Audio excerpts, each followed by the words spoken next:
My kitchen and ഹോബീസിലേക്ക് എല്ലാവർക്കും സ്വാഗതം. ഞാൻ ഇന്ന് ഇവിടെ ഉണ്ടാക്കാൻ പോകുന്നത് നമ്മുടെയൊക്കെ കുട്ടിക്കാലത്ത് വാങ്ങിക്കഴിച്ചിട്ടുള്ള പാൽകോവയാണ്. വളരെ ഈസി ആയിട്ട് എങ്ങനെ ഉണ്ടാക്കാം എന്നുള്ളതാണ് ഞാൻ ഇവിടെ കാണിക്കാൻ പോകുന്നത്. 1/2 കപ്പ് ഗീയാണ് ഇവിടെ എടുത്തിട്ടുള്ളത്. ഇതിന്റെ കൂടെ 1 കപ്പ് മൈദയും 2 ടേബിൾ സ്പൂൺ പാൽപ്പൊടിയും കൂടെ ചേർത്ത് ഇതിലേക്ക് ഇട്ട് കൊടുക്കാം. ഇനി മീഡിയം ഫ്ലെയിമിൽ മൈദയുടെ ഒരു പച്ചച്ചുവ മാറുന്നത് വരെ നമുക്കൊരു 10 മിനിറ്റ് ഇതുപോലെ ഇളക്കി കൊടുക്കാം.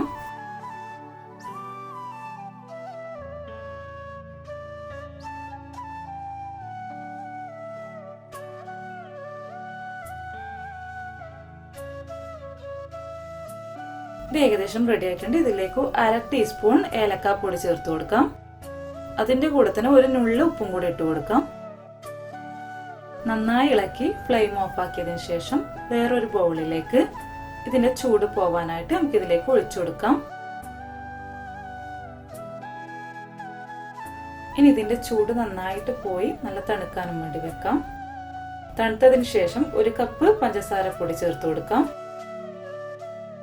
ഇതുപോലെ കുറേശ്ശെയായിട്ട് ചേർത്ത് കൊടുക്കാം.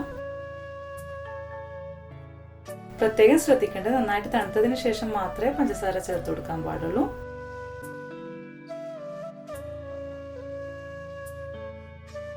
ഇനി കൈ വെച്ച് എല്ലാ ഭാഗത്തും കുഴച്ചെടുക്കാം.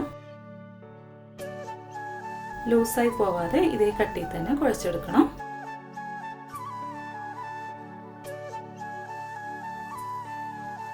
നന്നായി മിക്സ് ആയിട്ടുണ്ട്.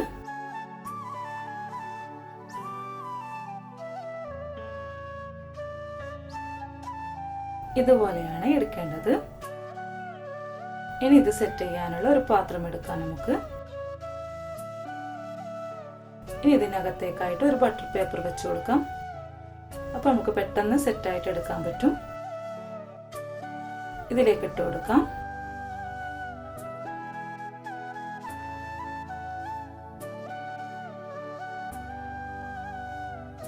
ഇനി നന്നായിട്ട് പ്രസ് ചെയ്ത് കൊടുക്കാം.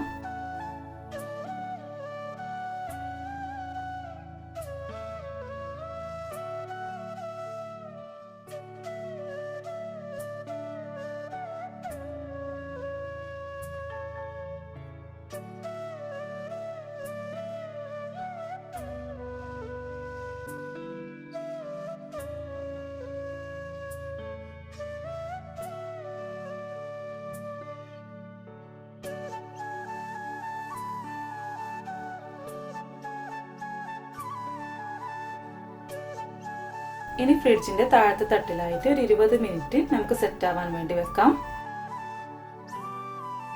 ഇതിപ്പോ നന്നായി സെറ്റ് ആയിട്ടുണ്ട്. ഇനി നമുക്ക് ഇത് കട്ട് ചെയ്തെടുക്കാം.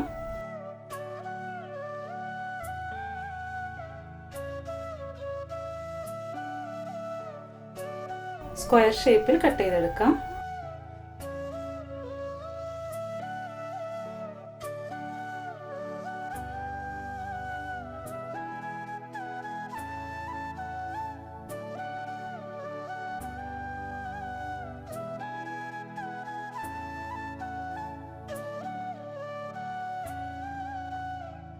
വളരെ ഈസിയായി നമ്മുടെ വീട്ടിലുള്ള സാധനങ്ങൾ വെച്ച് തന്നെ നമുക്ക് ഇത് തയ്യാറാക്കിയെടുക്കാം. അങ്ങനെ നമ്മുടെ പാൽകോവ തയ്യാറായിട്ടുണ്ട്. അതേ ടേസ്റ്റിലും അതേ സോഫ്റ്റിലും കിട്ടിയിട്ടുണ്ട്. ഇത് തീർച്ചയായും നിങ്ങൾ ഉണ്ടാക്കി നോക്കണം.